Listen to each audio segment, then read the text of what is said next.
Operation లేకుండా మోకాలు మరియు నడునొప్పులకు అత్యాధునిక చికిత్స. చిన్న ఇంజెక్షన్ తో పరిష్కారం. Elites pain and pain management. నమస్కారం, వెల్కమ్ టు ఐ డ్రీమ్. నేను మీ విజిత. మన సనాతన ధర్మం చాలా గొప్పది. సనాతన ధర్మం యొక్క విలువలను మనం తెలుసుకోవాలన్నా, వాటిని కాపాడాలన్నా ఆధ్యాత్మిక పరంగా ఎన్నో సందేహాలు ఉంటూ ఉంటాయి. అటువంటి సందేహాలన్నింటినీ మనం నివృత్తి కనుక చేసుకోగలిగితే మన విలువలను మనము ఫాలో అవ్వచ్చు, అదేవిధంగా విలువలని కాపాడవచ్చు. అటువంటి విలువలు మనం తెలుసుకోవాలి అన్నా, అటువంటి సందేహాలు నివృత్తి చేసుకోవాలన్నా మనకు చెప్పేవాళ్ళు ఖచ్చితంగా ఒక మంచి పొజిషన్లో ఉండి మనకు విలువలని మంచిగా అందించేవారై ఉండాలి. అటువంటి వారు ఇప్పుడు నాతో పాటు ఉన్నారు. వారెవరో కాదండి, విశ్వపతి టీవీఆర్కే మూర్తి గురువు గారు. ఇప్పుడు సార్తో మాట్లాడి మరిన్ని విషయాలన్నింటినీ తెలుసుకుందాం. నమస్కారం సార్. నమస్కారం తల్లి. ఎలా ఉన్నారు సార్? ఫైన్ అమ్మా, బాగున్నా. మీరు అందరూ ఎలా ఉన్నారు? బాగున్నాం సార్, మేము కూడా. చాలా సంతోషం సార్ మిమ్మల్ని కలిసినందుకు. చాలా సంతోషం తల్లి, నాకు కూడా. ఇంతకుముందు కూడా చాలా విషయాలు మాట్లాడుకున్నాం కదా. అవును సార్, అవునవును సార్. చాలా మంది నిత్యం పూజ చేస్తూ ఉంటారు, దైవారాధనలో ఎక్కువగా ఉంటూ ఉంటారు.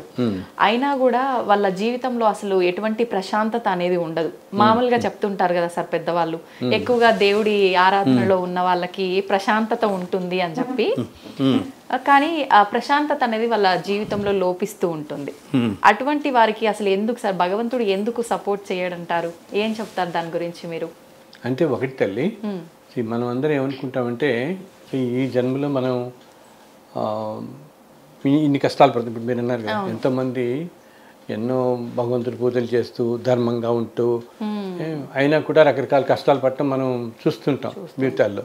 సో మనకు అప్పుడు అనుమానం వస్తుంది అనమాట, ఏంటి అదే ఎందుకు ఇంత ధర్మంగా ఉన్నా, అందరు చెప్తారుగా భగవంతుని ఆరాధిస్తూ ఉన్నా, ఎప్పుడు ఆయన్ని తలుచుకుంటున్నా, ఆయన సేవలో ఉన్నా, అండ్ ఏదైనా ఈ వ్రతాలు నోములు ఇవి చేస్తూ ఇంత చేస్తున్నా కూడా ఈ కష్టాలు మాత్రం మనకి ఎందుకు పోవట్లేదు అనుకుంటారు కదా. ఎంతోమంది చూస్తుంటాం మనం, ఎన్నో ధర్మంగా ఉంటాం. ధర్మంగా జీవితం గడపటం ఒకటి. సపోజ్ మనకి ఏదో కష్టం వస్తుంది, అప్పుడు ఎవరో వెళ్ళి ఏ జ్యోతిష్కర్ దగ్గర ఎవరికో అడుగుతాం మనకి ఏదైనా పరిహారం కోసం, ఓకేదా. అప్పుడు వాళ్ళు ఇలా చేయని అయినా దీంట్లో బయటపడతాంటారు. అయినా అలా చేసినా కూడా బయటపడిన వాళ్ళని చూస్తున్నాం కదా మనం, చాలా మందిని చూస్తున్నాం. ఇప్పుడు పాపం వాళ్ళు చెప్పినట్టు అన్ని ఫాలో అవుతారు. ఏదైనా క్షేత్రానికి వెళ్ళి దర్శించుకోమని చెప్తారు, లేకపోతే 40 రోజులు నిద్ర చేయండి, 3 రోజులు చేయండి, ఇలా ఉండండి, 3 రోజులు నిద్ర చేయండి, లేకపోతే 40 రోజులు నిద్ర చేయండి, లేకపోతే ఈ యజ్ఞం చేయండి, ఇవన్నీ చేయండి. అన్ని చేస్తున్నా కూడా వీళ్ళకి ఒక్కోసారి వీళ్ళు చెప్పినట్టు అన్ని చేస్తున్నా కూడా మనకి అంత ఉపశమనం కలగదు ఒక్కోసారి కదా. సో ఇదేంటంటే మనం ఎప్పుడు కూడా ప్రతిదీ ఈ జన్మ ఫ్రేమ్వర్క్లో చూస్తుంటాం. మనం ఈ జన్మలో ఇలా ఉన్నాం, ఇట్లా ఉన్నాం అని చెప్పేసి. కానీ ఏంటి, మన జీవితం అంతా గడిచేది ప్రతిరోజు. అసలు పుట్టినప్పటి నుంచి మనం ఎక్కడ పుడతాము, ఎవరింట్లో పుడతాము, ఏ తల్లిదండ్రులు పుడతాము, మనకి ఎంతమంది అన్నదమ్ములు ఉంటారు, మన జీవితం ఎలా గడుస్తుంది అంటే మనం చదువుకునే ప్రదేశాలు కానీ, ఓకే, మన తర్వాత ఉద్యోగాలు చేసే ప్రదేశాలు కానీ, మనం వెళ్ళే ఇంటికి కానీ, లేకపోతే వాళ్ళు రావటం కానీ, మా నాన్నదమ్ములు, అక్క చెల్లెలు, అందరూ మన బంధువులు, ఇవన్నీ కూడా ఏదో రుణానుబంధాలతో వస్తారు వీళ్ళందరూ. మనకు స్నేహితులు, ఎంతో క్లోజ్గా అయ్యే స్నేహితులు లైఫ్లో వీళ్ళంతా. సో ఇదేంటి, మనం ఎన్నో కోట్ల జన్మల నుంచి వస్తూ ఉంటాం పరంపర. ఒక జన్మ కాదు కదా ఇది. మన మామూలుగా మన గ్రాండ్ ఫాదర్ తెలుసు, ఓకే, గ్రేట్ గ్రాండ్ ఫాదర్ అంటే మనకి పెద్ద తెలియదు, ఓకే. మామూలుగా మన నాన్నగారి పేరు, తాతగారి పేరు దాకా తెలుస్తుంది. ముత్తాతగారి పేరు చెప్పమంటే చెప్పలేరు కొంత. బట్ మన పై తరాల వాళ్ళంతా ఉన్నారు కదా. అలాగే ప్రతి జీవి ఏంటన్నమాట, ఎన్నెన్నో జన్మల నుంచి మనం ఇప్పుడే కాదు, ఇప్పుడు కాకుండా ఎన్నో యుగాల నుంచి కూడా మనం ఉన్నవాళ్ళం. కొన్ని కోట్ల సంవత్సరాలుగా ఎన్నెన్నో జన్మల్లో ఉండి, ఆ జన్మల్లో ఏంటి, ఓ జన్మలో ఒక రకమైన జీవితం గడుపుతాం, ఇంకో జన్మలో ఇంకో రకమైన జీవితం గడుపుతాం. ఇప్పుడు పాతకాలం ఉంది. ఇప్పుడు ఇదంతా మనం కలియుగం స్టార్ట్ అయ్యి 5000 సంవత్సరాలు అవుతుంది మనకి. ఎందుకు ఇంత వివరం చెప్తున్నానంటే, ఇది ఈ రోజుల్లో చాలామందికి వస్తున్న ప్రశ్న. ఎంతో కష్టంగా, ఇప్పుడు నాకు ఈ మధ్య కూడా మన ఎవరో వచ్చారు పాపం, ఆవిడ ఎంతో పుణ్యాత్మనాలు, ఎంతో పూజలు అవి చేస్తుంది. సడన్గా ఆవిడకి 65 ఏటో ఎంతో క్యాన్సర్ వచ్చింది పాపం. అండ్ చాలా ధర్మంగా. అండ్ ఆ తర్వాత ఒక సంవత్సరం అయింది, ఏదో మందులు అవి వాడుతున్నారా, మళ్ళీ జస్ట్ ఒక నెల 2 నెలలకే వాళ్ళ కూతురికి కూడా క్యాన్సర్ వచ్చింది. మరి ఎంత బాధాకరం. ఎంతో చక్కటి కుటుంబం, ఎంతో చక్కగా ఉండి అన్ని విధాల ఎంతో మంచి ధర్మంలో నడుస్తూ కూడా ఏంటి ఇది కష్టం మీద కష్టం కదా. ఆవిడకి రావటం ఏంటి, మళ్ళీ కూతురికి రావటం ఏంటి. పోనీ అన్న అన్యాయాలు చేస్తున్నారు. జనరల్ మనం ఏమనుకుంటాం, ఏం అన్యాయాలు అధర్మం చేసే వాళ్ళకి అనారోగ్యాలు వస్తాయని. వీళ్ళు అన్నీ చేస్తున్న వాళ్ళు, బట్ వీళ్ళకి ఎందుకు ఇలా కలిగింది అంటే ఏంటన్నమాట, ఇంతకుముందు మనం ఈ జన్మల్లో ఎప్పుడెప్పుడు ఏమేం చేసుకున్నాం అది మనకి తెలియదు కదా. సో వాటివి అన్నీ ఇప్పుడు మనకి అనుభవానికి వస్తూ ఉంటాయి. రకరకాల మళ్ళీ తర్వాత జన్మల్లో మనం అనుభవిస్తూ పోతూ ఉంటాం. అందుకని ఇప్పుడు ఈ జన్మ మనకి ఏదైనా కష్టం అది కలిగిందంటే ఇదేంటనమాట, ఏదో 400-500 జన్మల క్రితం మనం ఏదో ఏ అన్యాయం చేస్తుంటామో, ఏ తప్పు చేస్తుంటామో, వాటి ఫలితం ఇప్పుడు అనుభవిస్తుంటాం. సో ఈ ప్రారంభకరం అనే వల్ల వచ్చేది మాత్రం ఎంతటి వాళ్ళకైనా తప్పదు. మనం చేసుకుని ఈ పూజలు కానీ ఏమి ఏదైనా మహానుభావాన్ని దర్శించడం వల్ల కానీ, భగవంతుకు సంబంధించిన రామాయణ భారతాలు ఇవన్నీ చదవటం వల్ల కానీ, వీటన్నిటి వల్ల మనకి జరిగేది ఏంటి, ఎవరన్నా ఇలా జ్యోతిష్కులు తిరిగితే ఓ పరిష్కారం చెప్తారు కదా, నీకు ఈ పీరియడ్ నడుస్తుంది అయినా నువ్వు ఇలా చదువుకో, ఇది చేసుకో అని చెప్పి. వీటన్నిటి వల్ల ఏంటంటే ఈ కర్మ పూర్తిగా తెలియపోదు కానీ అది తట్టుకునే ధైర్యం వస్తుంది, ఆ శక్తి వస్తుంది అనమాట మనకి. ఆ తట్టుకునే శక్తి వస్తుంది. అండ్ కొంచెం ఉపశమనం కలుగుతుంది. అంటే ఏంటి, ఒక 5 ఏళ్ళు ఉన్న సఫరింగ్ 4 ఏళ్లతోనే తొందరగా బయటపడగలుగుతాం మనం. పీరియడ్ కొంచెం తగ్గుతుంది అనమాట. అందుకని పూర్తిగా తీసేయటం మాత్రం జరగదు, అనిపించి తప్పదు. ఇక ఇది కూడా ఏంటి, అందరూ ఏమనుకుంటారంటే మనం కింద జన్మలో ఏదో చేస్తుంటాం, దానికి జన్మలో ఏదో అనుభవిస్తున్నాం అని. అది వెంటనే జరగాలని లేదనమాట. ఎన్నో కొన్ని వేల జన్మల క్రితం మనం ఏదో చేసిన అకారణంగా చేసిన వాటికి ఈ జన్మలో అనుభవిస్తూ ఉండొచ్చు. ఏమి కిందట 100 జన్మల క్రితం చేసిన దానికి మళ్ళీ ఒక 1000 జన్మల తర్వాత ఎప్పుడో రావచ్చు అనుభవానికి. అందుకని ఇప్పుడు ఇందాక నేను చెప్పాను, తల్లికి వచ్చింది, మళ్ళీ పాపం ఈ కూతురు కూడా ఇదే బాధ. ఫస్ట్ ఏంటి, వీళ్ళు తల్లి కూతుర్ల కింద అయ్యారంటే వీళ్ళకి ఒక బంధం ఉండబట్టే కదా. సో నేను ఒకసారి ఆలోచించే కానీ ఎందుకు వీళ్ళిద్దరు ఇంత బాధపడుతున్నారు అన్నప్పుడు, వీళ్ళిద్దరూ కూడా ఒక 1000 జన్మల క్రితం అన్నమాట. ఇద్దరు ఒకే కుటుంబంలో జన్మించిన అన్నదమ్ములు. ఆ టైంలో వీళ్ళకి చాలా ఏమంటాం మనం, ఎంతో ఆస్తి, ఎంతో ధనము, ఎంతో చాలా ఉండేదన్నమాట. అయితే ఆ టైంలో వాళ్ళు ఎన్నెన్నో ఆ డబ్బు చూసుకుని, ఆ పవర్ చూసుకుని, అంటే మనం 1000 జన్మల వెనకాల కంటే మనం ఆల్మోస్ట్ ద్వాపర యుగంలోకి అలా వెళ్ళిపోతాం. అప్పుడు అన్ని రాజ్యాలే కదా. అప్పుడు ఆ రాజ్యాలు ఉన్న టైంలో కూడా మనం అందరం ఉన్నాం. ఇప్పుడు మన చుట్టూ ఉన్న వాళ్ళందరం ఆ టైప్ రకరకాల సంస్కృతుల్లో ఉన్న జీవులే ఇవన్నీ. ఇప్పుడు మన చుట్టూతో ఉన్న వాళ్ళందరం మనం అందరితో చెప్తుంటాను. శ్రీకృష్ణ టైంలో ఉన్నప్పుడు ఉన్నారు, రామాయణ టైంలో, కృతయుగంలో, మహాభారతం టైంలో, త్రేతాయుగంలో రాములు వారు ఉన్నప్పుడు, ద్వాపరయుగంలో కృష్ణుడు ఉన్నప్పుడు మనం ఉన్నవాళ్ళమే మనం అందరం. అండ్ ఆ యుగాల్లో సంస్కృతి కూడా డిఫరెంట్ కదా. అప్పుడంతా రాజులు రాజ్యాలు మనం చదువుతుంటాం కదా. సో అప్పుడు వీళ్ళు కూడా రకరకాల వృత్తుల్లో ఉండేవాళ్ళు. సో అప్పుడు ఏంటి, కొంతమంది ఏదో సైన్యంలో పనిచేస్తూ, కొంతమంది ఏదో వ్యవసాయంలో ఉండి, కొంతమంది ఏదో వ్యాపారాల్లో ఉండి, ఈ జీవన వృత్తులన్నీ డిఫరెంట్గా ఉండేవి. అవన్నీ వ్యవస్థల్లో ఉన్నవాళ్లే ఉన్నా కూడా వాళ్ళు అప్పుడు కూడా ఏవో తప్పులు చేసి ఉంటారు కదా రకరకాల కారణాలతో. సో అలా ఈ కుటుంబం వీళ్ళు ఏమిటి, అప్పుడు ఒక అన్నదమ్ములుగా జన్మించి ఎన్నో అన్యాయాలు చేయటం వల్ల తర్వాత ఏమైంది, ఎన్నో జన్మల్లో ఇప్పుడు ఆ తర్వాత జన్మలు వాళ్ళకి అంత సక్రమంగా రాక ఎన్నో కష్టాలు పడుతూ ఉండి, ఈ జన్మలో ఏమైంది, అన్నదమ్ములు కదా. సో ఆ రుణం ఉంది కదా వాళ్ళిద్దరికీ. ఆ రుణం ఉండటం వల్ల ఈసారి మళ్ళీ తల్లి కూతులుగా పుట్టారు. కొంతమంది ఏమో తల్లి కొడుకులుగా పుట్టచ్చు, ఓకే, లేకపోతే చెల్లెలుగా పుట్టచ్చు. సో ఇద్దరు పుట్టి అప్పుడు చేసిన కర్మలు అవన్నీ కూడా ఇప్పుడు ఈ జన్మలో అనిపిస్తున్నారు అనమాట వీళ్ళు. అర్థమైందా? నీకు బంధం ఉండబట్టేమో స్నేహితుని వాళ్ళ అన్నదమ్ములైనప్పటికీ తల్లి కూతురి కింద ఆ బంధం మళ్ళీ కలిపింది. మనం వెళ్ళే ప్రదేశం కూడా మనమ్మ, ప్రతి మనిషి మనం ఎక్కడ పుడతామన్న బట్టే, ఏ ఇంట్లో పుడతామన్న బట్టే మన జీవితం అంతా డిసైడ్ అయిపోతుంది కదా. సో డిసైడ్ అవ్వటువంటి ఏంటిది, ఇది ఇంతకుముందు మనం చేసుకున్న జన్మల్లో చేసుకున్న ఆ పుణ్యపాప ఫలాలు ఎలా అనుభవించాలో అక్కడికి వచ్చి మనం పుడతాం. ఓకే. మనకి ఈ జన్మలో ఇంత కొంచెం పుణ్యం ఉండటం వల్ల వీళ్ళందరూ ఏంటి మంచి డ్రెస్సులు వేసుకుంటాం, హాయిగా తినడానికి 3 పూట్ల భోజనం దొరుకుతుంది. సమాజంలో ఎంతో మందితో కంపేర్ చేస్తే ఎంతో బ్లెస్సింగ్స్ ఉంటాయి కదా మనకి. అవును. సో అవి ఈ బ్లెస్సింగ్స్ దొరుకుతాయి. మనం చేసుకున్న పాపకర్మలకి ఏవో కష్టాలు, ఆర్థిక కష్టాలు అవ్వండి, అనారోగ్యం ఇవ్వండి, రకరకాల బాధలు ప్యారలల్గా రెండు పడతాం.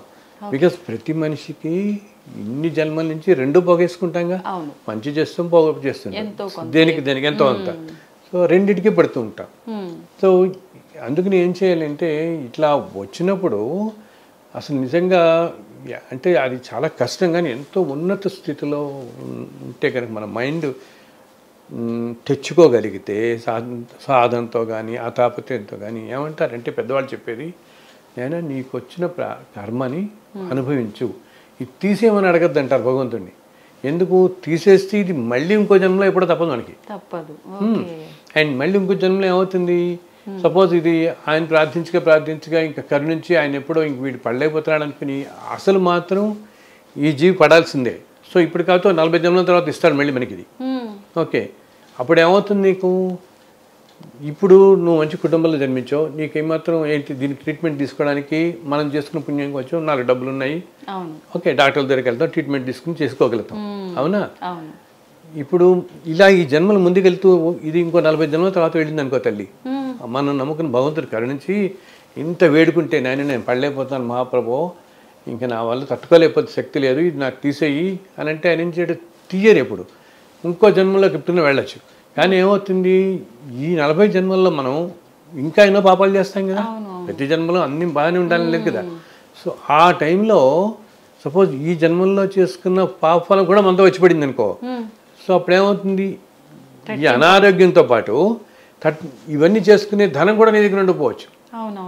మనం సపోజ్ ఏదైనా చాలా పూర్ ఫ్యామిలీలో పుట్టడం ఎక్కడ ఉన్నాం అనుకో, మన సమాజ స్థితిలో మన దాంట్లో, అప్పుడేమవుతుంది నీకు ఇటు వైద్యం చేయించుకునే దానికి ఈ ధనం ఉండదు, ఈ రెండు కూడా నీకు ఇప్పుడు అనుభవిస్తున్నావు, ఇంకా దుర్భరం కదా ఇప్పటికంట. ఇలా ఎన్నో రకాలు ఇంకా ఎన్నో చెప్పచ్చు, ఎన్నో కారణాల చేత అందరు మహానుభావులు చెప్పేది ఏంటంటే, ఏదన్నా మనకి అనారోగ్యం అనండి, ఏదైనా ప్రాబ్లమ్స్లో ఉన్నప్పుడు నాయన దీని నుంచి ఉపశమనం కలిగించు, ఈ తట్టుకునే శక్తి మాకు అని ప్రార్థించాలి. అప్పుడు ఏంటంటే ఈ కర్మ ఇక్కడితో తీరిపోతుంది, ఈ ప్రారంభ కర్మ మనకి ఇక్కడితో తీరిపోతుంది. కానీ ఏంటంటే ఎవరికైనా ఏ జీవికైనా సహజం ఏమిటి, ఏదో విధంగా మనకి హాయిగా ఉంటే చాలు, ఈ తొందరగా తొలిగిపోతే చాలు, అంతే కదా అనుకుంటాం. ఈ బాధ పడలేకపోతున్నాం మనం, తొందరగా తీసానే అని అనుకుంటాం. ఇంత దీనికి పర్వాలేదు నేను తట్టుకుంటాను అని అనిపిస్తుంది కదా ఎవరికి, మనిషి సఫర్ అవుతున్నప్పుడు. బట్ రావటం మాత్రం ఈ కారణాల వల్ల వస్తుందన్నమాట. ఏంటి, మనం ఎన్ని చేస్తున్నా, ఎంత మంచి పనులు చేస్తూ, ఎంత ధర్మం ఏం చేస్తున్నా, ఏదో జన్మల్లో మనం చేసిన వాటికి ఇవి రకరకాల అనారోగ్యాలు, లేకపోతే మనకంటే ఎదుర్కొంటా కొంతమంది అసలు అన్నిటికంటే బాధాకరమైంది ఎవరికైనా కూడా అన్నమాట, వాళ్ళకు పుట్టిన సంతానం వాళ్ళకంటే ఎదుర్కొంటా వెళ్ళిపోవటం మనం చూస్తాం కదమ్మా. చాలా బాధ పుట్టిన సంతానం ఒక్కోసారి వీళ్ళు 60 ఏళ్ళు వచ్చి, అది ఎందుకు 50 ఏళ్ళు అని ఉన్నాయండి, 8 ఏళ్ళప్పుడు 10 ఏళ్ళప్పుడు పిల్లలు అకాలంగా ఏదో చిన్న చిన్న అనారోగ్యాలు వెళ్ళిపోతే అంతకంటే బాధ ఉండదు. ఇటువంటి బాధలు అవన్నీ రాకుండా ఉండడం కోసం మన అందరినీ ఏం చెప్తాను నేను, ఎప్పుడూ ధర్మంగా ఉండండి. ఈ జన్మలో మనం కష్టాలు పడుతున్నామంటే ఏదో జన్మలో మనం చేసుకుని ఉంటాం కదా, అందుకని అట్లీస్ట్ ఇప్పటి నుంచి అన్నా మనం గ్రహించి మంచి మార్గంలో ధర్మంగా ఉండండి, నలుగురికి సాయం చేయండి. ధర్మం అంటే భగవంతుడు అసలు భగవంతుడు ఎప్పుడూ కావాలని ఎవరికి కష్టం పెట్టాడు, ఎవరికి భోగాలు ఇవ్వడు. మనమంతా మన వాళ్ళు ఏమనుకుంటారంటే, నేనంటూ పెద్ద 10 కోట్లు పెట్టి యజ్ఞం చేస్తే నాకు 1000 కోట్లు వచ్చేస్తుంటారు. ఎన్ని చేసినా ఏం చేసినా మనకి ఈ జన్మలో ఏది రాసి పెట్టిందో అదే జరుగుతుంది. ఎంత రాస్తుందో ఏం రావాలో అదే వస్తుంది. ఆయన ఎవరికి మనం ఇంత ముందు జన్మల్లో చేసిన దానికి మనకి ఫలితం ఇప్పుడు వస్తూ ఉంటుంది, అంతే తప్పితే దీన్ని అలా ఇలాగా కేవలం ఏమంటాం పెద్ద పెద్ద పూజల వల్ల, లేకపోతే బోడంత ఎక్కువ డబ్బు ఖర్చు పెట్టేసి ఏదో దానాలు చేసేసో దానివల్ల అన్ని కష్టాలు తీరిపోయేటైతే ప్రపంచంలో ధనవంతులకి కష్టాలు ఉండకూడదు, అవునా. ఏ ధనవంతులకి కష్టం ఉండకూడదు. బట్ మనం చుట్టూతో ఎంతోమందిని చూస్తున్నాం కదా, ఎన్నో పెద్ద ఎంతో ధనవంతులు, ఎంతో పొజిషన్స్లో ఉన్నవాళ్ళు అయినా కష్టాలు పడుతున్నారు కదా. అంటే ఏంటనమాట, ఈ జన్మలో నీకు ఏమున్నాయి, నువ్వు చాలా పవర్లో ఉన్నావా, ధనంతో నీకు ఎప్పుడున్న ధనం కానీ పొజిషన్ కానీ ఈ భోగభాగ్యాలు కానీ నువ్వు పూర్వజన్మల్లో చేసుకున్న పుణ్యఫలం వల్ల నీకు వచ్చే తప్పితే నీకు వచ్చిన కష్టాన్ని ఇవేమీ తీసేయలేవు. నీకు వచ్చే ఆ కష్టము, నువ్వు పడాల్సిన అనారోగ్యం, ఇవి మాత్రం ఇంతకుముందు జన్మలో నువ్వు ఏదో పాపం చేసుకుంటావు కాబట్టి ఇది పడుతున్నావు. అందుకని ఇప్పుడు మనకి ధనము, పొజిషను, పవర్ ఉన్నవాళ్ళు మనం ఏమనుకోవాలి, ఇవన్నీ నేను పుణ్యం చేసుకున్న వాళ్ళు ఉన్నాను, ఇవి ఉన్నాయి కదా అని చెప్పి మన అహంకారం తెచ్చుకుని ఇంకా పాపం చేసామనుకోండి, ఇంకా ముందు జన్మలో ఇంకా ఎక్కువ పడాల్సి వస్తుంది ఇవ్వాలి అదనమాట.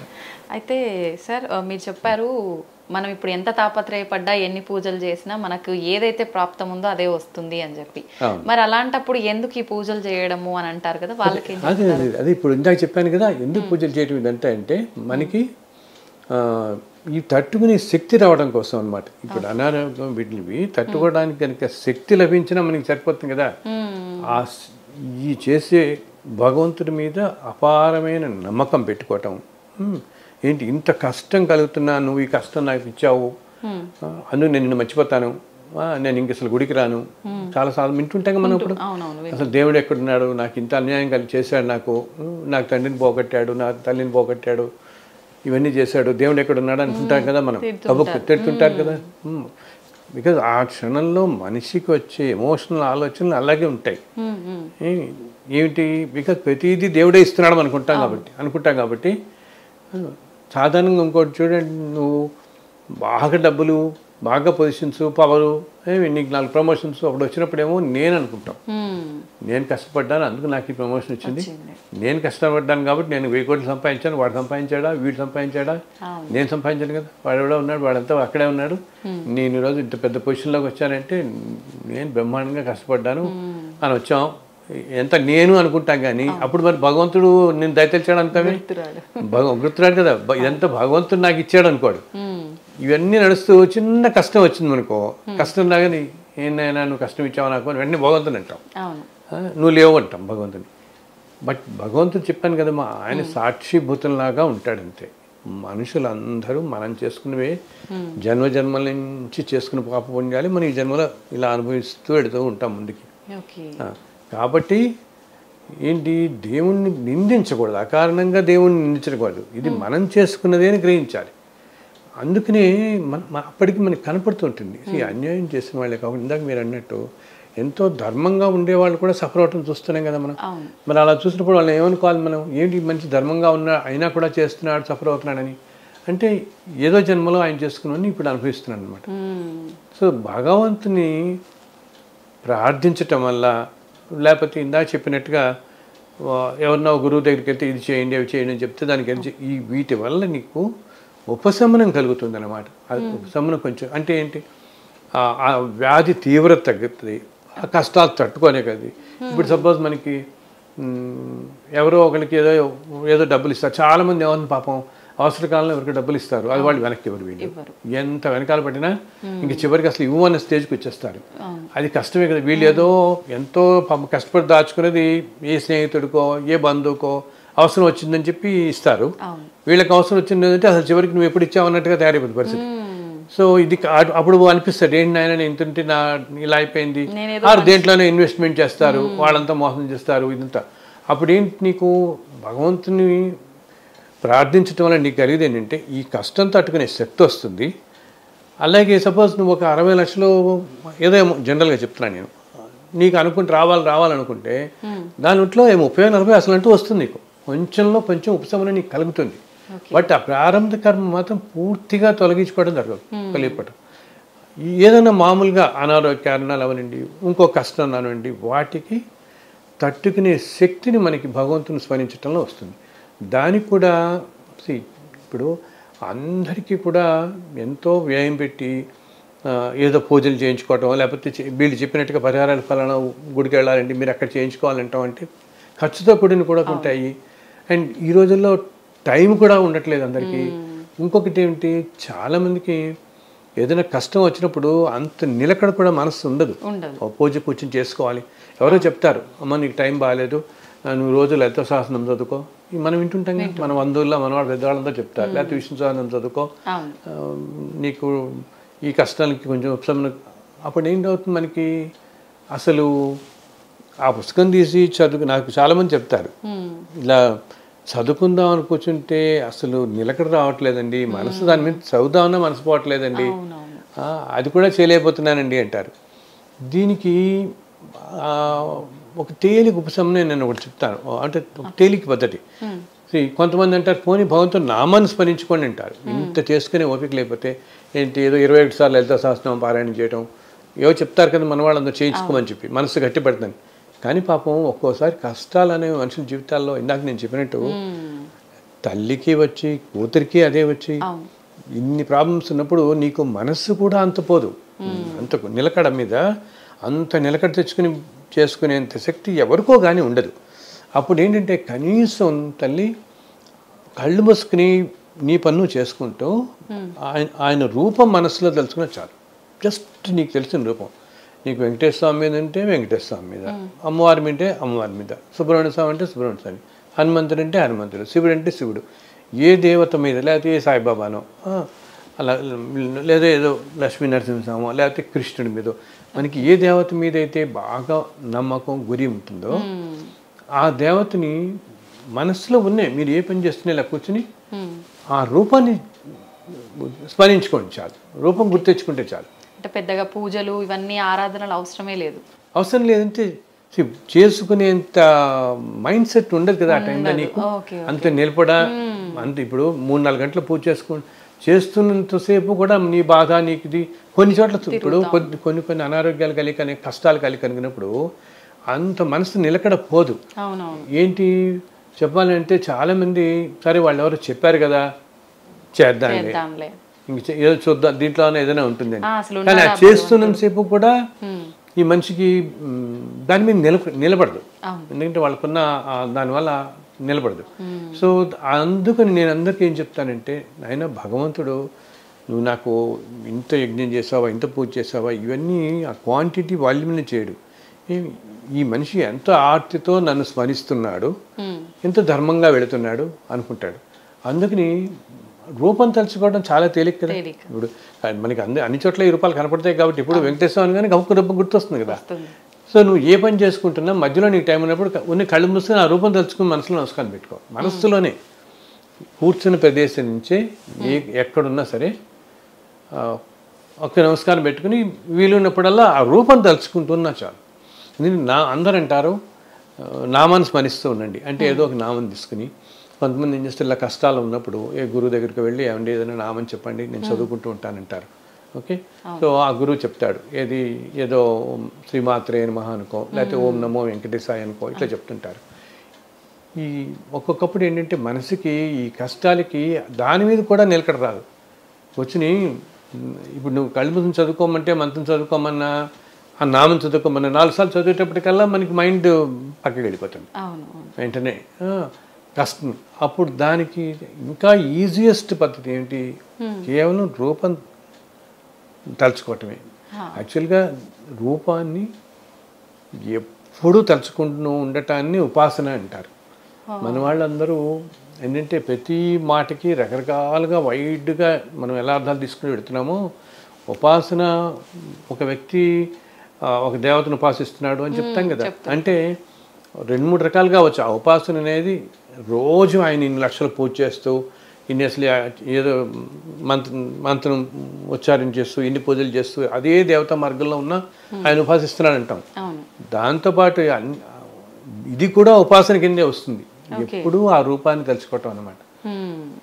అప్పుడు ఏంటంటే అలా తలుచుకుంటే మనకి, బికాస్ ఈ రూపాలు భగవంతుడు అంటేనే చాలా ఎనర్జీ, ఎంతో పాజిటివ్ ఎనర్జీ కదా. మనకి అందుకని కొన్ని క్షేత్రాలకు వెళ్ళినప్పుడు మనకి కాస్త ఉపశమనం కలుగుతుంది, తగ్గుతుంది అంటామే. సో అందుకని ఆ రూపాన్ని తదేకంగా తలుచుకుంటూ ఉంటే మనకి ఇవి తట్టుకునే శక్తి వస్తుంది. శక్తి వచ్చి కొంచెం ఉపశమనం కలుగుతుంది అనమాట. తట్టుకునే శక్తి, ధైర్యం వస్తాయి మనకి. ఓకే సార్, చాలామంది ఉపవాసాలు ఎక్కువగా ఉంటుంటారు, దీపారాధన చేసేవాళ్ళు. అటువంటి వారికి నిజంగా దైవ అనుగ్రహం ఎక్కువగా ఉంటుందంటారా?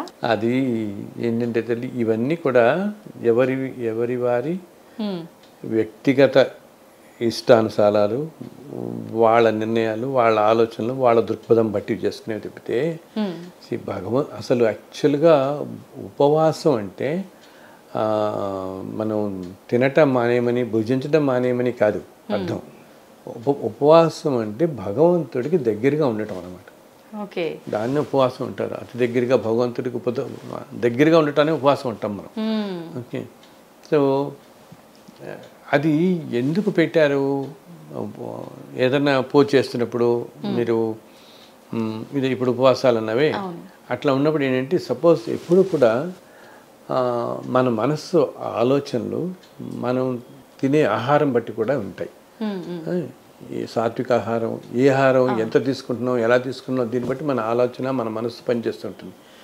ఒక రోజు ఏదైనా ఒక పూజ చేస్తున్నావు అనుకున్నాం, ఆ రోజు కనుక నువ్వు చాలా ఎక్కువ ఆహారం తీసుకున్నావు అనుకో, అప్పుడేమవుతుంది, శరీరం మీద పనిచేసి మనస్సు మీద అది పనిచేసి నీకు దీని మీద ఏకాగ్రత కుదరదు. అందుకని వీళ్ళు ఏమంటారు, తక్కువ ఆహారం తీసుకోండి లేదా ఉపవాసం ఉండండి అంటారు. ఓకే, అంటే ఏమి తినకుండా ఉండటం. కానీ అది అందరికీ ఇప్పుడు ఒక్కొక్కళ్ళ వయస్సుని బట్టి, వాళ్ళ స్థితిని బట్టి, వాళ్ళ జీవన విధానం బట్టి, వాళ్ళ ఆరోగ్య స్థితిని బట్టి అందరికీ కుదరకపోవచ్చు ఉపవాసం అనేది. సో ఇందాక నేను చెప్పిన దాని ప్రకారం భగవంతుడి దగ్గరగా ఉండటం ఉపవాసం. అందుకని నువ్వు కావాల్సిన దాంట్లో మిగతా ఆహారం ఏదో ఒకటి కొంచెం తీసుకొని చక్కగా పూజ చేసుకోవచ్చు.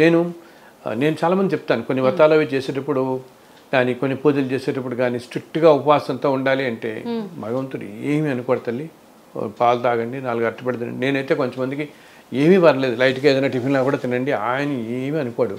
ఆయన కావాల్సింది మనిషి ఏమీ తినకుండా ఆ వ్రతంలో అక్కడ కూర్చునేసేపు నానా తంటాలు పడిపోతుంటే భగవంతుడి మీద దృష్టి ఎక్కడ పోతుంది? మనం చేసి ఆ వ్రతం మీద దృష్టి ఎక్కడ పోతుంది? కొంచెం శరీరం కూడా స్థిమితంగా ఉండాలి కదా కూర్చునేటప్పుడు. అండ్ అందుకని బాగా వీలుండి చిన్న వయసులో ఉండి చేసుకోగలిగితే పర్వాలేదు, కానీ అదర్వైజ్ అవసరం లేదు. అండ్ ఇవన్నీ కూడా తల్లి అలా మనకి ఓపెన్ చేసుకోవడం, కానీ అదర్వైజ్ అసలు ఏమాత్రం అవసరం లేదు. ఇవన్నీ కూడా ఇంకోటి ఏంటి, కాలాన్ని పెట్టారు. ఇప్పుడు మన చిన్నప్పుడు కాలంలో మనకి ఋతువులు అన్నీ డిఫరెంట్గా ఉండేవి. అసలు ఈ ప్రొఫెషన్స్ లేవు కదా, ఇప్పుడున్న ఈ సాఫ్ట్వేర్లు, ఈ బ్యాంకులు, ఈ ఉద్యోగాలు, ఈ గందరగోళం ఇవన్నీ లేవు. సో నీకు ఒక 50-60 ఏళ్ల క్రితం పెట్టినప్పుడు మన వాళ్ళ ఇళ్ళలో ఇప్పటికీ రకరకాల వ్రతాలు అవి చేస్తుంటాం కదా. ఈ వ్రతం అయితే 7 రోజులు చేయాలి, 8 రోజులు చేయాలి, దీనికి నిష్ఠగా ఉండాలి, పగలంతా భోజనం చేయకూడదు, సాయంత్రమే చేయాలి, సూర్యాస్తమం అయిన తర్వాత స్నానం చేసి చేయాలి. కొన్ని వ్రతాలకు అట్లా ఉంటాయి. రాత్రే తినాలి, స్నానం, పగలంతా కూడా రోజంతా ఉపవాసం ఉండాలి, అది కూడా కొన్ని వారం రోజులు ఉండాలి. కొన్ని ఇన్ఫ్యాక్ట్ మండల దీక్ష 40 రోజులు ఉండేవాళ్ళు ఉంటారు. 40 రోజులు పగల ఉపవాసం రాత్రి భోజనం చేయటం. ఇవన్నీ ఇప్పుడు నీకు ఆ రోజుల్లో ఏంటంటే నీకు సీజన్స్ అన్నీ కూడా ప్రకృతి కూడా అలా సహకరించేది. అండ్ అప్పుడేంటి, అప్పుడు మన జీవన విధానం కూడా ఎక్కువగా వ్యవసాయ ఆధారితంగా ఉండేవి. చాలా కుటుంబాలు వ్యవసాయ ఆధారితం, లేకపోతే ఆశ్రమ పాఠశాలలు, చదువు, వీటి కోసం. ఇంకా వైద్యం అంటే ఊళ్ళో ఉండే వైద్యుడే. ఇటువంటివన్నీ ఇంత మోడర్నైజేషన్ లేదు కదా. ఇలా పొద్దున్న నీకు 5 గంటలకు పరిగెత్తడం, ఎప్పుడు రాత్రి 12 గంటల దాకా ఉద్యోగాలు చేయటం, రాత్రి అంతా ఉద్యోగం చేయటం, ఈ టైప్ ఆఫ్ జీవన విధానాలు లేనప్పుడు అప్పుడున్న జీవన విధానాలకి ఆ కాలానికి అవి సరిపోయాయి.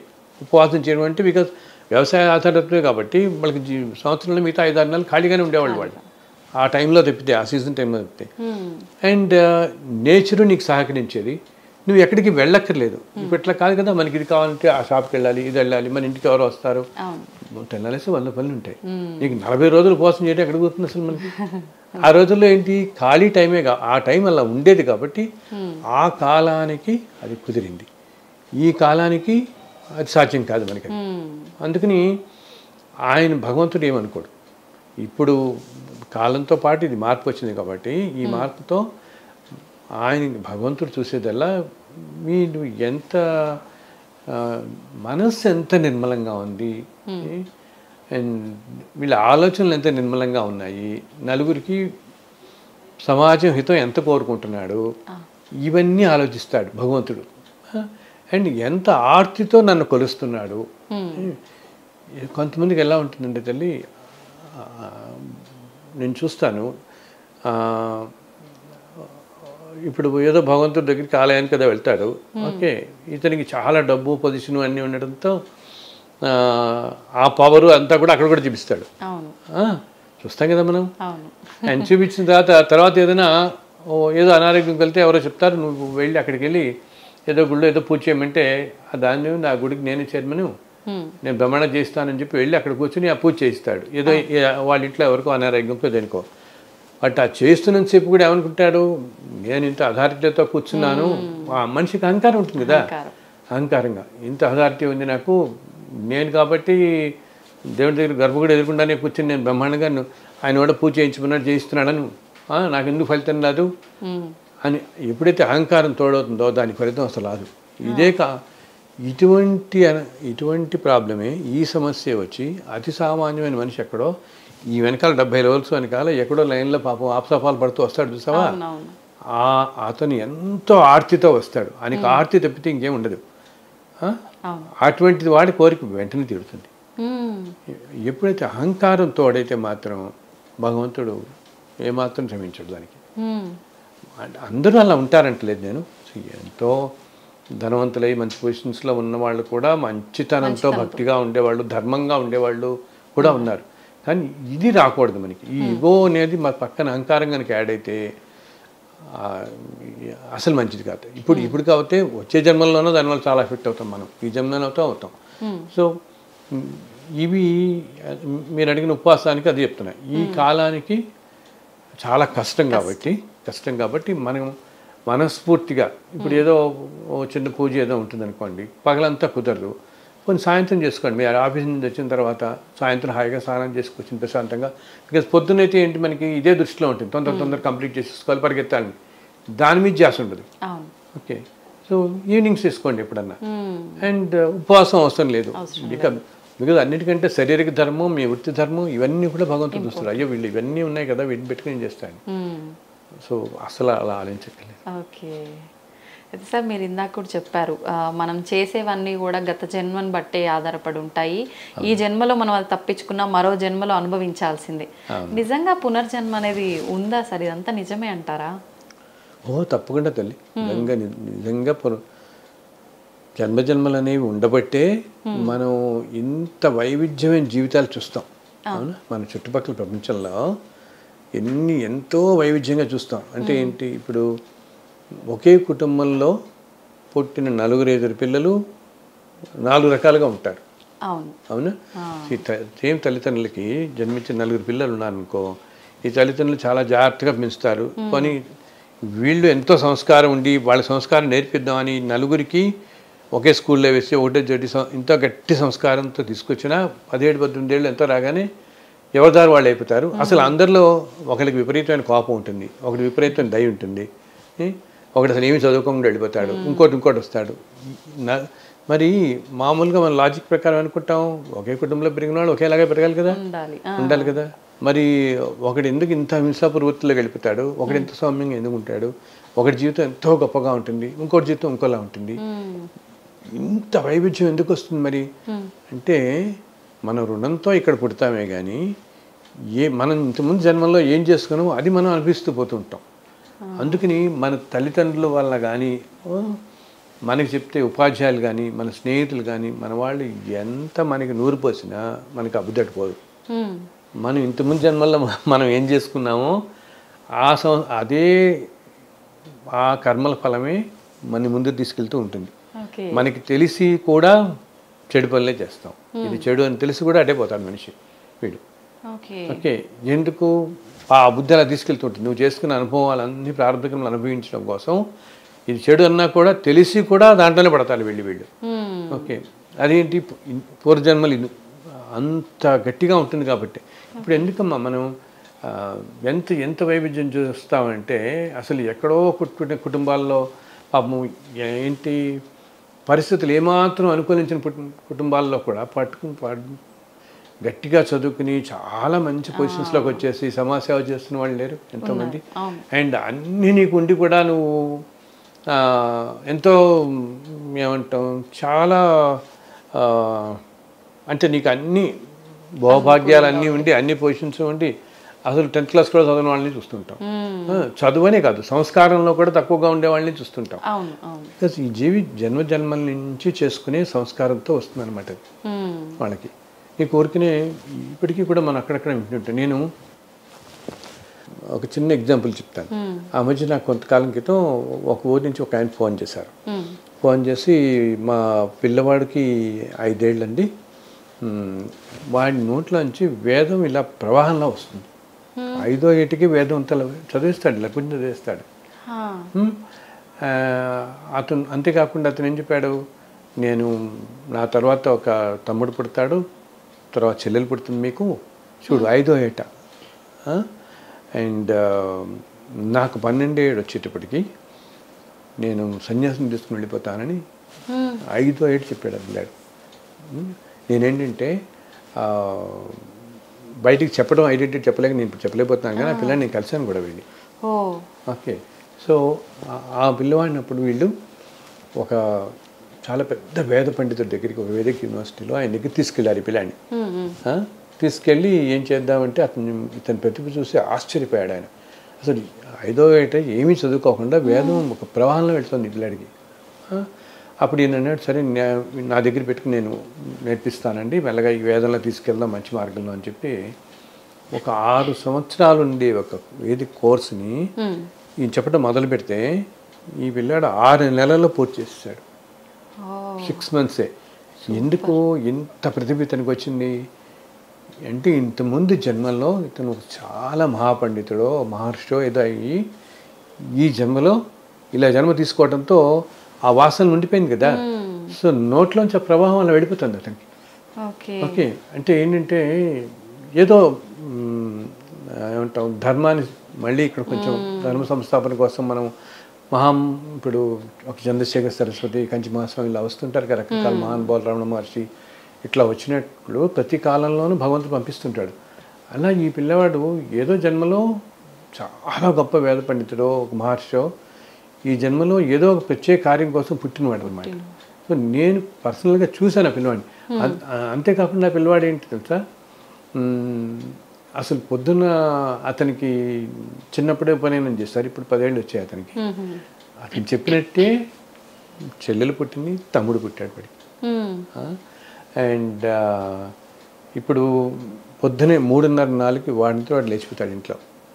లేచిపోయి వెంటనే తల మీద స్నానం చేసేసుకుని అలా ధ్యానంలో కూర్చుంటాడు. ఇప్పుడు 8 దాకా ధ్యానాలు కూర్చుంటాడు. ఏమడగడు, తల్లి ఏమైనా పాలిస్తే తాగుతాడు ఇమ్మని, అసలు ఏం అడగడు. రోజంతా కూడా ఏమైనా పెడితే తింటాడు, ఏమిటి అడగడు. అండ్ ఇంకా ఆశ్చర్యం ఏంటి, అతన్ని ఎవరైనా వేరే కొత్త వాళ్ళు అనమాట వచ్చి ఏదైనా పొరపాటున తాకితే అతను తట్టుకోలేడు ఆ ఎనర్జీని. బికాస్ అతనికి అంత ఎనర్జీ ఉంటుంది అన్నమాట, అంత పాజిటివ్ వైబ్స్ ఉండటంతో వేరే వాళ్ళు ఎవరితోనూ అసలు మాట్లాడు. ఎవరైనా వాళ్ళ ఇంటికి ఏదో పని మీద ఎవరో ఒకళ్ళు వస్తారు కదా, వాళ్ళ చుట్టాల బంధువులు ఎవరైనా బయట వాళ్ళు ఎవరైనా వచ్చినప్పుడు పొరపాటు ఇలా ఏదైనా మాట్లాడుతూ ఏదో భుజం మీద ఇలా ప్యాక్ చేసినట్టు చేసాం అనుకో, ఆ పిల్లవాడికి వామిటింగ్ అయిపోతుంది. ఓకే, ఏంటంటే ఆ నెగిటివ్ ఎనర్జీని తట్టుకోవాలి, ఇది శక్తి అనమాట. సో ఆయన నాకు ఒకసారి ఇప్పుడు ఏమవుతుంది, 2 విధాలుగా వాళ్ళకి అదొక విధంగా బ్లెస్సింగ్, ఇటువంటి మహానుభావుడు జన్మించిన కుటుంబంలో. మరి వీడిని ఏ పద్ధతిలో తీసుకెళ్లాలన్నది కూడా చాలా పెద్ద బాధ్యతే, సమస్య కదా, చాలా పెద్ద బాధ్యత కదా. సో నాకు ఆయన ఫోన్ చేసి అడిగారు, గురుగారు ఇట్లా ఉంది, నేను ఒకసారి ఆ పిల్లాన్ని తీసుకుని మీ ఇంటికి వద్దాం అనుకుంటున్నాను అంటే, నేను అన్నాను లేదులేండి, నేనే మీ ఊరు వస్తున్నాను ఏదో పని మీద, 5 నెలల్లో వచ్చినప్పుడు వస్తానండి అన్నా నేను. అంటే అలాగే చాలా సంతోషం స్వామి, నేను తప్పకుండా అన్నాడు. సో నేను ఆ తర్వాత వెళ్ళినప్పుడు వాళ్ళ ఇంటికి వెళ్ళాను. వెళ్ళి ఇలా కూర్చున్నాను, ఆ పిల్లవాడు అక్కడ కూర్చున్నాడమ్మా. 2 నిమిషాలు ఇలా మాట్లాడాము. మాట్లాడిన తర్వాత జస్ట్ 2 మినిట్స్ ఆ పిల్లవాడిని ఇలా మాట్లాడగానే వేదం చదివాడు, వచ్చేస్తాను ఇంక వేదం అతనికి. వచ్చి అలా అక్కడ కూర్చున్న వాళ్ళు అలా ఎదురకుండా వచ్చిన వాళ్ళు కూర్చున్నాడు. అందరూ వాళ్ళు ఆశ్చర్యపోయారు, అసలు ఈ పిల్లాడు ఇంకోళ్ళు ముట్టుకోడు, ఒకటి దగ్గరికి వెళ్ళాడు, మీ దగ్గరికి వచ్చి మీ వాళ్ళలో కూర్చున్నాడు అని. ఎందుకు నేను వెంటనే అప్పుడు అన్నా,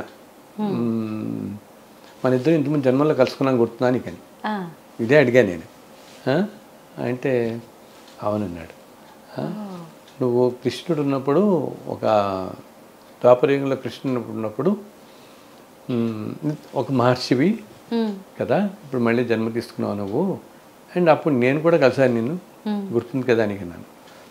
గుర్తుంది అన్నాడు. ఉన్నంతసేపు నేను వాళ్ళ ఇంట్లో 1 గంట సేపు అసలు నా ఒళ్ళోంచి లేవలేదు.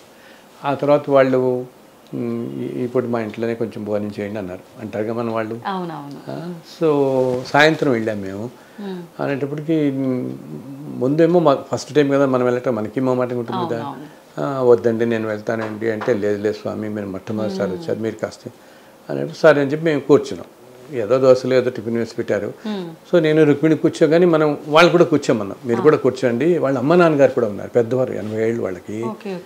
వాళ్ళను కూర్చొని తినండి అంటే పాపం ఆయన ఎంత మొమ్మాట పడి, లేదు స్వామి ముందర మీరు నైవేద్యం స్వామికి ఇచ్చినట్టే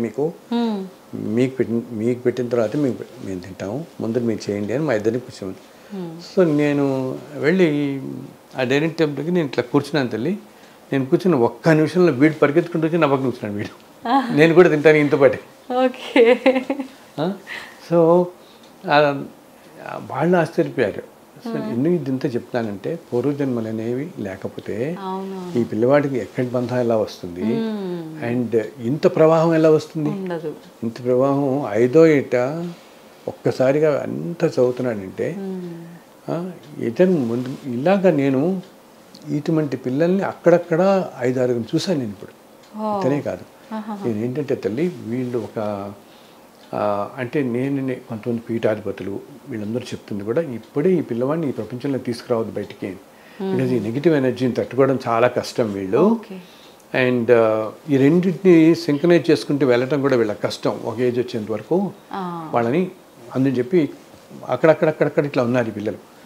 అసలు చిన్న వయసులో, ఎందుకు నేను ఇంకొక పిల్లాడిని చూశాను 5-6 ఏళ్ళకి, అతను అన్ని రాగాలు చెప్పేస్తాడు. మనం అక్కడక్కడ వింటుంటే కూడా కొంతమందిని ఏదైనా నీకు పాట కీర్తన ఏదైనా వినిపించామనుకో, కేవలం 6 ఏళ్ళ ఆ పిల్లాడికి వెంటనే ఆ రాగం ఏంటో చెప్తాడు. అసలు అతనికి సంగీతం వీళ్ళు నేర్పించలేదు, టచ్ చేయలేదు. అండ్ పూర్తిగా వర్డ్స్ కూడా ఇంకా తెలియవు, ఈ పేర్లు అని బట్ స్పష్టంగా పలకడం కూడా తెలియదు. అటువంటిది రాగం పేరే చెప్తున్నాడంటే అంతేంటి, ఈ జన్మలో ఈ మానవుడు ఇంతకుముందు ఎప్పుడో జన్మల్లో చాలా గొప్ప సంగీత విద్వాంసుడు అయ్యి అవటంతో ఆ సోల్కి ఆ వాసన పట్టేసుకుని ఈ జన్మలో ఏంటంటే ఆ ఫ్లో వచ్చేస్తుంది అది వెంటనే.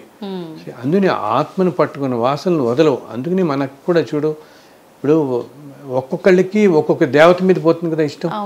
ఇప్పుడు నీకు ఒకటి కృష్ణుడు అంటే పంచప్రాణాలు, ఇంకా అసలు ఒకటి శివుడు అంటే పంచప్రాణాలు, ఇలా ఉంటాయి. ఓకే, అన్ని దేవతలు ఒకళ్ళే అయినా ఒక్కొక్కళ్ళకి ఒక దాని మీద ఎందుకు పోతుంది మనకి అంటే, ఇంత ముందు జన్మల్లో ఆ దేవతతో మనకేదో అనుబంధం ఉంటుంది. ఓకే, నేను నా దగ్గరికి వచ్చిన వాళ్ళని చూశాను, కృష్ణుడు అంటే ఇంక అసలు కృష్ణుడు పెట్టి చెప్తే కలమీళ్ళు వచ్చేసేవాడికి, అంత ఇది ఉన్నమాట. అలా ఉన్న వాళ్ళలో నేను కొంతమంది ఏంటి అంత ఉన్న వాళ్ళని నేను చేస్తున్నాను. ఇప్పుడు ద్వాపరయుగంలో శ్రీకృష్ణుడు ఉన్నది 125 సంవత్సరాల పాటు. 125 సంవత్సరాల పాటు ఉన్నప్పుడు ఆయన్ని ఎన్నో లక్షల మంది చూశారు కదా అక్కడ. సో వీళ్ళల్లో వీళ్ళు కూడా ఒకళ్ళు అనమాట. వాళ్ళు తర్వాత రకరకాల జన్మలు ఎత్తుతే ఇప్పుడు మనం అంత మామూలు సామాన్యంలాగా ఉన్నాం. కానీ ఆ కృష్ణుడి తత్వానికి అంత ఆకర్షింపబడి కృష్ణుడు అంటేనే అసలు ఎంతో ఆకర్షణ కదా.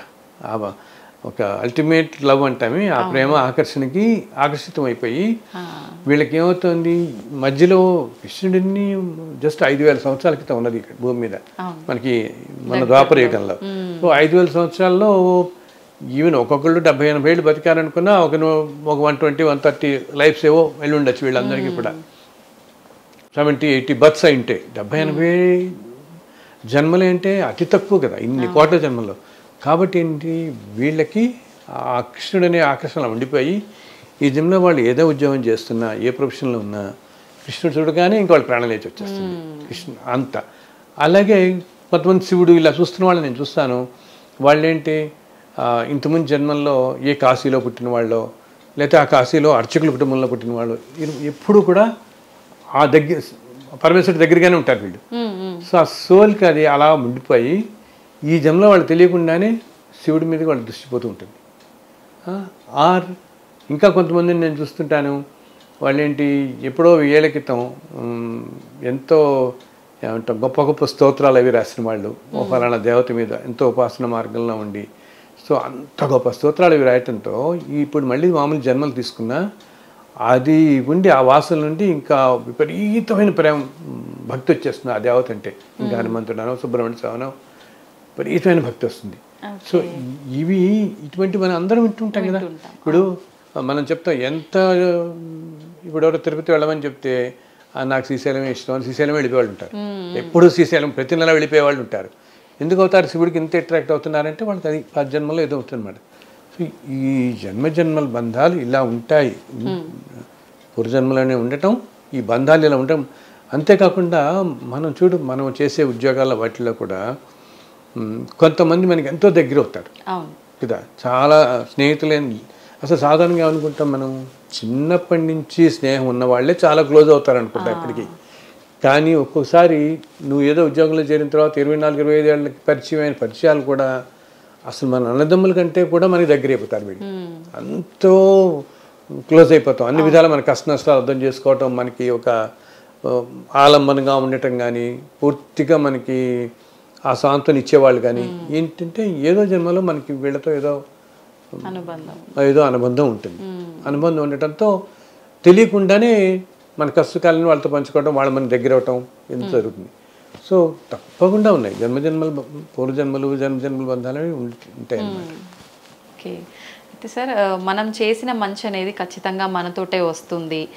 పెద్దవాళ్ళు చెప్తూ ఉంటారు, అరే వద్దురా ఎవరిని ఇబ్బంది పెట్టొద్దు, మనం మంచి చేస్తే మంచి తిరిగి వస్తుంది మనకు అంటుంటారు. ఇదంతా నిజంగా అవుతుందంటారా సార్? అవుతుందమ్మా. మనం ఇప్పుడు అంతా అందరికి నలుగురికి సహాయం చేయండి. ప్రతివాళ్ళు మన చిన్నప్పటి నుంచి మనకి అదే కదా చెప్పేది అనమాట. అంతే. ఎప్పుడు అమ్మా మంచి పనులు చేస్తే డెఫినెట్గా మంచి మనకు వస్తుంది. అంత తిరిగి అది ఎన్నో రూపాల్లో రావచ్చు అనమాట. ఈరోజు ఏంటి మనం ఇంకొకటి రావటం కూడా ఏంటి, నువ్వు ఈ జన్మలోనే వస్తుందని కూడా అనుకోక్కర్లే. ఇప్పుడు నువ్వు చూడు, కొంతమంది అతి బీద కుటుంబాల్లో పుట్టినా కూడా ఎవరో ఒకళ్ళు వాళ్ళకి టైంకి సహాయం చేసి వాళ్ళని చదివిస్తున్న వాళ్ళు కనపడతాం కదా. అవునా? వాళ్ళు మంచి చదువుకోవాలనుకుంటారు, ఏదో టైంకి వాళ్ళకి కుదురుతుంది. అండ్ అందరికీ రావట్లేదు కదా ఇది. అవునా? ఎన్నో లక్షల పాపం పేద కుటుంబాలు ఉంటే కొన్ని కుటుంబాలకే, కొంతమంది పిల్లలకి ఈ అదృష్టం వస్తుంది. ఓకే, ఎవరో ఏదో ట్రస్ట్ పెడతారు, 50 పిల్లల నుంచి చదివిద్దాం అనుకుంటారు, వాళ్ళు ఏదో పిక్ చేస్తారు, దగ్గరలో ఉన్న స్కూల్లో ఇంకోటి చూసుకుంటారు, 50 మంది పిక్ చేసి వాళ్ళని డిగ్రీలో చదివిస్తారు, చక్కగా చదువుతారు. ఓకే, ఆ పేద కుటుంబంలో పుట్టిన మరి ఇది అందరికీ లభించట్లే కదా. ఆ పక్క స్కూల్లోనో పక్క బిల్డింగ్లోనో వాడికి రాదు, ఇంకోటికి వీడికి వచ్చినట్టు రాదు. ఎందుకు? ఈ పిల్లవాడు ఇంతకుముందు జన్మల్లో నలుగురికి ఎంతో సహాయపడ్డాడు. ఓకే, అర్థమైందా? ఇంతకుముందు జన్మల్లో ఎంతో సహాయపడిన వాడయ్యి తాను చేసుకున్న కొన్ని కర్మల వల్ల జన్మించడం మామూలు అతి సాధారణ కుటుంబంలో జన్మించినప్పటికీ నువ్వు అంత మంచి చేసావు కాబట్టి ఇంకో రూపంలో భగవంతుడు నీకు చూపిస్తున్నాడు. నీకు ఆ సహాయం లభిస్తుంది. ఇంకోళ్ళకి లభించే సహాయం నీకు ఎందుకు లభిస్తుంది? ఇంత జన్మలో నువ్వు చేసుకున్నావు కాబట్టి, అప్పుడు నేను చేసుకున్నాం కాబట్టి మనకి ఇది లభిస్తుంది. అందుకని మనకి ఇది లభించి మనం పైకి వచ్చినప్పుడు ఏం చేయాలి? మనం మళ్ళీ ఇంకో 10 మంది చేయడానికి చేయాలి. మనకి ఆ భగవంతుడు ఆ శక్తి ఇచ్చినప్పుడు ఇంకో 10 మంది చేస్తే మనకి ఇది ఇంకో జన్మలో ఉపయోగపడుతుంది. అందుకని అందరికీ చెప్తాను, ఎప్పుడు మీరు చేసే మంచి కానీ ఏదైనా కూడా అది ఎప్పటికీ మీతో ఉంటుంది, మీ వెన్నంటి ఉంటుంది, మీరు రక్షిస్తూ ఉంటుంది అన్నమాట. అలాగే ఇంకోటి ఏంటి, అన్నిటికంటే కూడా అసలు ఎంతో శక్తివంతమైన బ్లెస్సింగ్ ఏంటంటే ఒక సోల్ మన మంచి కోరుకోవటం, ఒక ఆత్మ 10 మందికి సహాయం చేయి. ఇదే మనం చిన్నప్పటి నుంచి ఉంటాం, చేయండి అని 10 మందికి సహాయం చేస్తే వాళ్ళు ఏంటి, ఇంటర్న్ వాళ్ళని అంటారు వీళ్ళు బాగుండాలి అనుకుంటారు. అంతే కదా. ఇప్పుడు మనకి ఎవరు సహాయం చేస్తాం అనుకో, పాపం మనకు సహాయం చేస్తాడు, నువ్వు బాగుంటే చాలా అయినా నువ్వు బాగుండాలి అనుకుంటాం. అలా మనం ఎంత ఎక్కువ మందికి సహాయం చేస్తే అంత అన్ని సోల్స్ మన మంచి కోరుకుంటాయి. ఓకే, సో ఆ రిటర్న్ వచ్చే పవర్ ఉంటుంది, ఆ బ్లెస్సింగ్స్ పవరు, అది ఈ వ్యక్తి మీద బాగా పనిచేస్తుంది. పనిచేసి మనకి ఎంతో అంటే ఏంటి, మన జీవితం బాగుంటుంది, మనకు అన్ని బాగా జరుగుతాయి అన్నమాట. సో ఎంత ఎక్కువ మందికి మనం సహాయం చేయగలిగితే అంత వస్తుంది. ఓకే, అలా అయితే మనం ఎవరికైనా సహాయం చేస్తున్నప్పుడు కూడా దీనికి ఇంకొక షేడ్ లాగా ఇంకోటి కూడా ఏం చెప్పాలి, ఎంత సహాయం చేస్తున్నా ఏం చేస్తున్నా కూడా ఇది నేను చేస్తున్నాను అని మళ్ళీ అహంకారం తెచ్చుకోకూడదు మనం. ఓకే, ఎప్పుడైతే అహంకారం వచ్చిందో, ఆ యుగం వచ్చిందో, దాని ఫలితం కూడా ఉండదు. ఓకే, ఓకే, నీకు భగవంతుడు ఇచ్చాడు చేసే నేను చేస్తున్నాను అంతే. ఎందుకు చేస్తున్నాను, వాళ్ళ సంతోషం కూడా చేస్తున్నాను అని చెప్తే నా గొప్పతనం కూడా చేస్తున్నాను అనుకోకూడదు. బికాజ్ ఎప్పుడైతే మనము చేస్తున్నాం, నేను చేస్తున్నాను, ఒక మంచి పని చేస్తున్నా, ఇప్పుడు ఏదైనా చెడు పని చేస్తున్నాం అనుకో, చేస్తే దాని తగ్గట్టు ఫలితం మనకి ఎలాగో వస్తుంది, ఈ జన్మలో వస్తుంది, తర్వాత జన్మలో వస్తుంది, ఇప్పుడు కాకపోయినా. ఓకే, మంచి పని చేస్తున్నా ఏమవుతుంది, మంచి పని చేస్తున్నా అని మనం ఎప్పుడైతే అనుకుంటామో, నేను 50 మందిని చదివిస్తున్నాను, నువ్వు 100 మందికి చాలా గర్వంగా చెప్పుకున్నావు అనుకో, ఓకే, అప్పుడేమవుతుంది, దాని ఫలితం అంతా నువ్వు వస్తుంది చూసావా. ఈ ఫలితం కోసం నువ్వు ఇంకొక 70 జన్మలు వచ్చి నీకు భోగభాగ్యాలన్నీ బాగా వచ్చి ఏదో పొరపాటు చేస్తూ పోతుంటాం మళ్ళీ. అందులో మంచి చేస్తున్నా, అందులో అంటారు చూడు, కృష్ణార్పణం అనుకోమంటారు. ఏం చేస్తున్నా నాయన భగవద్ అర్పణంగా చేస్తున్నాను చెప్తే, ఇది నాది, నువ్వు ఇచ్చిందే నేను ఇస్తున్నాను అంతే. అంతేగాని నేను చేస్తున్నాను నలుగురికి చెప్పుకోవడం కాదు. అసలు దానం అనేది అదే అంటారే, ఎడం చేతి చేసిన కుడి చేతి తెలియకూడదు, అంత గుప్తంగా ఉండాలి. మనం చేస్తున్నాము అనుకోకూడదు. అప్పుడు అది మనని రక్షిస్తూనే ఉంటుంది. నువ్వు అడగకపోయినా రక్షిస్తాడు భగవంతుడు. నీ మంచి గుణాలకి చెప్పాను కదా, భగవంతుడు ఎప్పుడు చూసేది వీడి గుణం ఎంతటిది, ఎంత ప్యూరిటీ ఆఫ్ సోల్ ఉంది, ఇదే చూస్తున్నాను. ఇది నేను మన పురాణాలన్నింటిలో అయితే చెప్తారు కదా. ఇదేంటి, ఇప్పుడు ఒక కులంతో కానీ, ధనంతో కానీ, పొజిషన్స్తో కానీ దేనితోనూ సంబంధం లేదు కదమ్మా. అతి సామాన్యంగా జన్మించిన వాళ్ళు మనం అంటాం, యాక్చువల్గా ఆళ్వార్లని, విష్ణు భక్తులు 12 మంది ఆళ్వార్లు, మహానుభావులు. వాళ్ళు రకరకాల నేపథ్యాల కుటుంబాల్లో జన్మించారు. కానీ వాళ్ళు రాసిన 4 ప్రబంధం అంటే ఈరోజు ఎంతో గొప్ప, ప్రతి ఆలయాల్లో చదవబడుతుంటాయి, అతి సామాన్యం. సో మనం జన్మించిన దీంతోగానే, అంటే ఏ నేపథ్యంలో, ఎవరింట్లో, ఎక్కడ, ఎటువంటి పరిస్థితులు పుడుతున్నాం ఏమి కాదు, మన మనస్సు ఎంత ప్యూర్గా ఉన్నది ఉన్నదాన్ని బట్టి. అందుని చూడు, కొంతమంది అంటారు మంచి మాట మాట్లాడు అంటారు. కొంతమందికి ఏంటంటే ఆ మనస్సు నిర్మలంగా ఉండేవాళ్ళు, ఇప్పుడు ఏదైనా కష్టంలో ఉన్నప్పుడు మనం ఒక గురువుల దగ్గరికి వెళ్తే 4 మంచి మాటలు చెప్పండి అయ్యా అని అడుగుతాం కదా. మనం తీసుకెళ్తుంటామే, ఆయన ఒకసారి మీ బ్లెస్సింగ్ కోసం తీసుకొచ్చామండి అంటుంటారు చూసావా. ఎందుకు, ఒక ప్యూర్గా ఉండే సోలు ఆ మనిషిని దీవిస్తే అది తప్పకుండా అయి తీరుతుంది. ఆ ప్యూరిటీకి అంత పవర్ ఉంటుంది. అర్థమైందా, మనిషి కానీ ఆ ప్యూరిటీకి అంత పవర్ ఉంటుంది. ఈ పవర్ నీకు ఎన్నో పూజలు, ఎన్నో యజ్ఞాలు చేసినా రాకపోవచ్చు.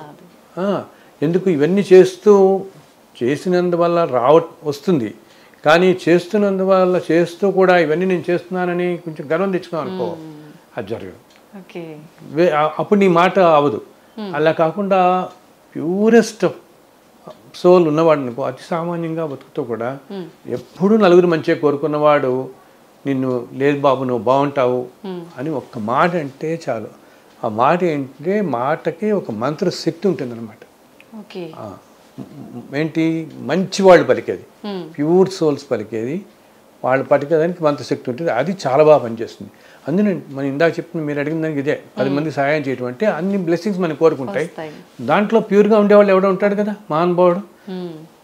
సో వాడి వల్ల మన జీవితం బాగా గడుస్తుంది. అందు ఎప్పుడు అది మనం ఏంటి, ఏ మనిషి అయినా ఇన్స్టెంట్గానే చూస్తాం అన్ని ఈ క్షణంలో ఏమిటి, మన ఎమోషన్స్, మన కోపం, మన ఇది ఇట్లాగే అనుకుంటాం. బట్ ఈ ఎమోషన్స్ని మనుషులు కంట్రోల్ చేసుకోవాలి. విపరీతమైన కోపం తెచ్చుకోవటం, విపరీతంగా మనకు వచ్చే ప్రతి కష్టానికి అవతల వాడే కారణం అనుకోవటం, వాళ్ళపైన నెట్టేయటం, వీడి వల్లే మనకి జరిగింది అని. ఓకే, అసలు ఒక చోట ఉద్యోగం రావటం కానీ, ఒక చోట ఉద్యోగం పోవటం కానీ మన జాతకంలో రాసింటే అవుతుంది, మనం పూర్వజన్మల వల్లే. కానీ ఓకే, అక్కడుండే ఆ మేనేజింగ్ డైరెక్టర్, ఆ చైర్మన్ ఉండే కారణభూతులు అవుతాడే కానీ, ఇది నీకు ఏ కంపెనీలో ఉన్నా నీకు జరుగుతుంది. ఆ ఏజ్లో మనం చేసుకున్న పూర్వజన్మ కర్మను బట్టి మనకి ఈ విధంగా జరగాలంటే నువ్వు ఎక్కడున్నా కూడా జరిగి తీరుతుంది నీకు. అలా కాకుండా మనం ఏం చేస్తాం, ఇదిగో మా బాస్ ఇట్లా చేశాడు, నన్ను చాలా దుర్మార్గుడు వీడు, నా వీడు రాచేస్తాడు, నా ఉద్యోగం తీసేసాడు అంటాం. బట్ వీడియో ఒక్కర్లేదు, అది ఆ టైంకి మనం చేసుకున్న ప్రారంభ కర్మ వల్ల మనకి పోతుంది అది. అంతేగాని అతను ఆ టైంకి అక్కడ కారణం అవుతాడు. అందుకని అకారణం కొంప తెచ్చుకోకుండా, మరి మనం ఏదో చేసుకున్న దానికి ఇట్లా రాసి పెట్టింది, భగవంతుని నమ్ముకుని ఇంకో చోట అప్లై చేసుకుందాం, ఇంకో చోట వెళ్ళిపోదాం అని మళ్ళీ ముందుకు వెళ్ళిపోతూ ఉండాలి. అప్పుడు వస్తుంది. సో లాజిక్ లేకుండా కోపాలు తెచ్చుకోవటాలు, ఎమోషన్స్, ఇవి మనిషిని పట్టుకుంటే గట్టిగా దానివల్ల ఏంటి, ఆ నెగిటివ్ ఎమోషన్స్ వల్ల నెగిటివ్ కర్మ యాడ్ అవుతుంటుంది మనకి. యాడ్ అయ్యి మళ్ళీ వచ్చి ఇప్పుడు మనం ఆ బాస్ని ఏదో 4 సార్లు గట్టిగా మాట్లాడి ఉన్నాం అనుకో, వచ్చే జన్మలో అతనే తండ్రి ఏదో అవుతాడు, ఇక తమ్ముడు అయ్యి ఇదంతా తీర్చుకుంటాడు మళ్ళీ నీ దగ్గర. అర్థమైందా?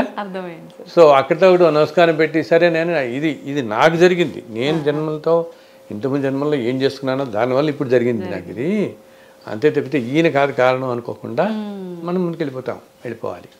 అది చెప్పినంత తేలిక కాదు ఇది ఇవన్నీ.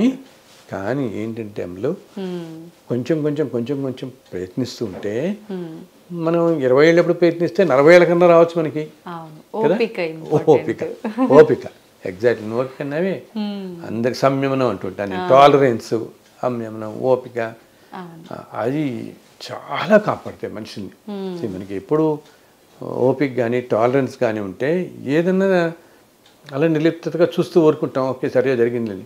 ఈ రియాక్షన్స్ వల్లే నీకు పర్సనల్ లెవెల్లో ప్రాబ్లమ్స్ వస్తాయి, మన ఆరోగ్యం కూడా దెబ్బతింటుంది కదా. ఎప్పుడు అందరం చెప్తాను, డాక్టర్ చెప్తాను ఎప్పుడు కోపం అది పెట్టుకున్న వాళ్ళకి బీపీ వస్తుంది వద్దు అని చెప్పి. ప్లెజెంట్ స్టేట్ ఆఫ్ మైండ్లో ఉండగలగాలి.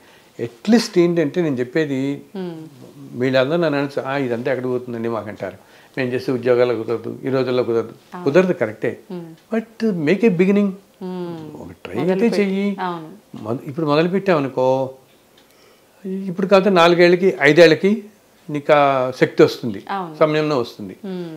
ఇంకొకటి ఎప్పుడు నేను అందరికీ ఏం చెప్తాను, ఏదైనా మంచి పని చేయాలని ఏ మనిషి అయినా గట్టిగా ప్రయత్నిస్తే ఓకే, భగవంతుడి ఆశీస్సులు ఎప్పుడూ ఉంటాయి దానికి. ఓకే, మంచి పని చేసే వాళ్ళకి భగవంతుడు ఇంకొంచెం ముందర పుష్టిస్తూనే ఉంటాడు. అందులో ఇప్పుడున్న కాలంలో మంచి పనులు చేసేవాళ్ళు కూడా తక్కువైపోయారు, ఆయన కనిపించట్లేదు ఎక్కువ మంది. సో ఎవడన్నా మంచి పని చేస్తున్నాడు కనపడితే, అయ్యప్ప వీడు కొంచెం ప్రయత్నిస్తున్నాడు, వీడు కొంచెం మనం కూడా సాయం చేద్దాం అనుకుంటాడు ఆయన. సో మనం ప్రయత్నిస్తూ పోతుంటే okay, don't get depress your self అంటాను నేను. అయ్యో నేను అనుకుంటున్నాను కానీ ఉండలేకపోతున్నాను అంటే నా దగ్గర అప్పుడు ఫోన్ చేసి అంటుంటారు, మీ వీడియోలో వింటుంటాం, మీ ధర్మం అనేది ఇంత సింపుల్గా చెప్తుంటారు, సంయమనం చెప్తుంటారు, కానీ ఒక్కసారి వచ్చేస్తుందండి నాకు చాలా కోపం వచ్చేస్తుంది అంటుంటారు. బ్లాస్ట్ అయిపోతుంటాను నేను. అప్పుడు వెంటనే అనుకుంటాను మళ్ళీ గుర్తు తెచ్చుకుని తగ్గించుకోవాలని. సో ఇప్పుడే రావట్లేదని కంగారు పడకండి, ఇప్పుడు కాబట్టి 4 ఏళ్ళకు 5 ఏళ్ళకు వస్తుంది, బట్ ప్రయత్నం మానద్దు. అండ్ ఇంకోటి, ఆ 5 ఏళ్ళకు వచ్చినప్పుడు తల్లి you will see how happy you feel really. అలా ఉండటం వల్ల మనం ఎంత హ్యాపీగా ఉండగలుగుతాము, దాంట్లో నిజంగా ఎంత హ్యాపీనెస్ ఉన్నది ఆ రోజు గ్రహిస్తాం. ఇప్పుడు గ్రహించలేకపోవచ్చు, ఇప్పుడు కష్టం, ఇప్పుడు మనకి ఓకే ఈ స్టేజ్ ఇప్పుడు కష్టం. 4-5 ఏళ్ళు అయిన తర్వాత అప్పుడు అర్థమవుతుంది మనకి, గ్రహిస్తాం. అండ్ ప్రయత్నించగా కొంచెం వస్తుంది. అండ్ 4-5 ఏళ్ళు కాబట్టి 10 ఏళ్ళకి వస్తుంది. అండ్ ఇంపార్టెంట్గా నీకు బికాజ్ మనుషులకి అందరికీ ఏమవుతుంది, 30 ఏళ్ళు 40 ఏళ్ళు వస్తున్న కొద్దీ ఇంకా ఇంకా ఇంకా రకరకాల బాధలు ఎక్కువ అవుతుంటాయి, చుట్టూతో ఉండేవన్నీ ఎక్కువ అవుతుంటాయి, మన ఓపిక నశిస్తూ ఉంటుంది కొంచెం, అన్నీ అవుతాయి కదా. అప్పుడు ఇంకా అవసరం నీకు సంయమనం, అంతే కదా అప్పటికి. సో అది బాగా వస్తుంది అప్పుడు మనకి ఇంకా. సో అసలంటూ ప్రయత్నం చేయండి, అది తేలికైపోతాం అప్పట్లో. అప్పుడు చక్కగా అన్ని ఏదైనా తట్టుకునే శక్తి ఆ టైంలో మనకు వస్తుంది. ఓకే, నిజంగా చాలా మంచి విషయాలు తెలియజేశారు sir. Thank you sir, thank you very much. చాలా సంతోషం తల్లి, చాలా సంతోషం.